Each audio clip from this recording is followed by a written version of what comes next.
Hello friend, it's BAWLER again, and I have some exciting news for you. Please subscribe to my channel and let me know what you think about it. We're far from finished. That was the unmistakable message coming out of the latest NATO summit, a declaration meant to shake the walls of the Kremlin and land squarely on President Putin's desk in Moscow. As the war in Ukraine continues, Putin may have hoped that both Ukraine and its supporters would eventually grow weary, that the flow of funds, weapons, and equipment would slow, clearing the path for a Russian triumph. But reality tells a different story. In fact, NATO's resolve has only strengthened. Support for Ukraine is not waning, it's growing. NATO Secretary General Mark Rutte underscored this at the June 24-25 summit in The Hague, which brought together all 32 NATO heads of state and government, top EU officials, and Ukrainian President Volodymyr Zelensky. Speaking alongside European Commission President Ursula von der Leyen and European Council President Antonio Costa, Rutte emphasized a unified front and enduring commitment to Ukraine. Rutte announced that NATO members across Europe and Canada are on track to send more aid to Ukraine in 2025 than in 2024. Over $35 billion in support has already been pledged in just the first half of the year. If this pace continues, Europe and Canada could contribute between $60 to $70 billion by the end of 2025.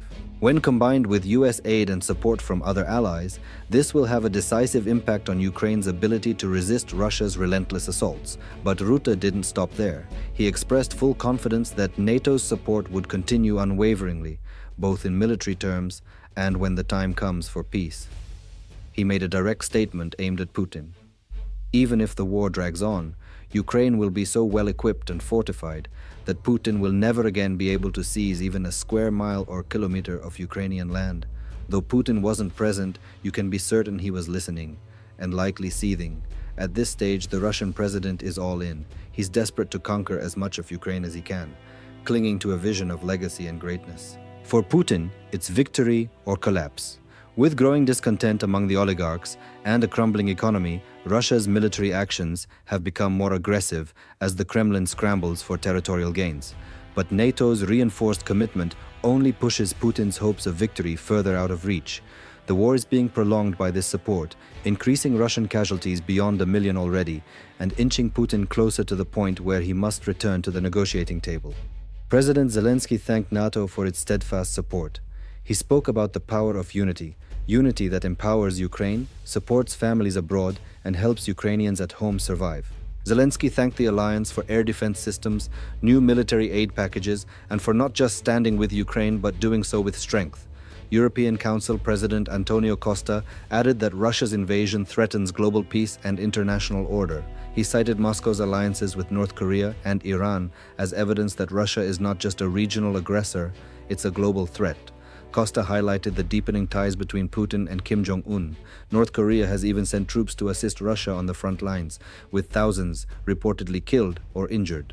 Still, Pyongyang plans to deploy another 6,000 personnel to help Russia with demining and reconstruction efforts in the Kursk region. Iran too remains a key backer of Russia, supplying Shahed drones and helping Moscow construct a major drone manufacturing facility. According to Zelensky, Russia has launched over 28,000 Shahed-style drones since 2022, with nearly 2,700 fired just this month alone. Without Iran's help, this would be impossible. Costa condemned Russia's refusal to agree to a ceasefire and slammed its escalating aggression. He expressed disappointment at Putin's unwillingness to engage in peace talks, even as Zelensky has offered to agree to an unconditional ceasefire. Costa reaffirmed the EU's full support for Ukraine, emphasizing that the 18th package of sanctions is moving forward. He also expressed hope for Ukraine's future EU membership, a statement sure to enrage Putin, who has long demanded that Ukraine remain neutral and outside of Western alliances. But the West's message is clear: NATO will not yield to Putin's demands, and intimidation will not succeed. Then came another major announcement from Ursula von der Leyen. She addressed Zelensky directly: "My dear friend Volodymyr, you are among friends. We have stood by Ukraine since day one, and we will continue to stand by you." She then revealed a game-changing funding initiative. The EU is launching a $150 billion program called SAFE, Security Action for Europe. This fund is open to member states, Ukraine, and other partners who wish to invest in defense industries. The aim: to support innovation, rapid production, and resilience. SAFE will help fund ammunition, missiles, armored vehicles, air defense systems, drone and anti-drone tech, artificial intelligence, and electronic warfare. Ukraine will now have access to a massive pool of capital for defense development. Von der Leyen praised Ukraine's innovation, noting that it has developed world-class weaponry, such as the Sapsan ballistic missile, capable of striking targets 300 kilometers away, with payloads exceeding 1,000 pounds. In many ways, Ukraine's technology is outpacing that of its allies. The country is also leading in underwater drone technology. The TLK-1000, nearly 40 feet long and able to carry over 11,000 pounds of explosives, could devastate multiple warships or even nuclear submarines in a single strike. With more investment, Ukraine's defense industry could reach entirely new levels of innovation and capability. Von der Leyen reiterated the importance of maintaining pressure on Putin and compelling him to return to the negotiating table. She said that sanctions remain a key tool in achieving that goal. Despite resistance from Putin allies like Hungary's Viktor Orban and Slovakia's Robert Fico, German Chancellor Friedrich Merz confirmed that the 18th sanctions package will move forward.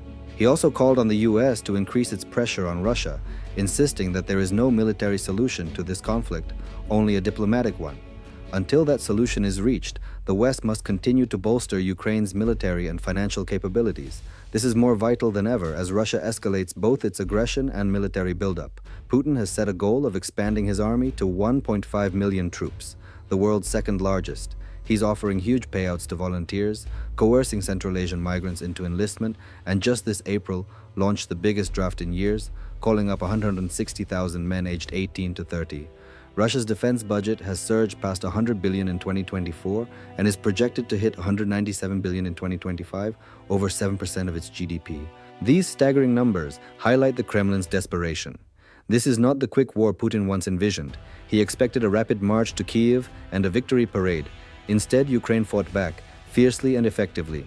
It has not only defended its territory, but also struck back inside Russia with operations like Spiderweb and the Kursk offensive. Putin is no closer to victory now than he was last year or the year before. His war machine keeps grinding forward, but NATO and the EU are matching it step for step.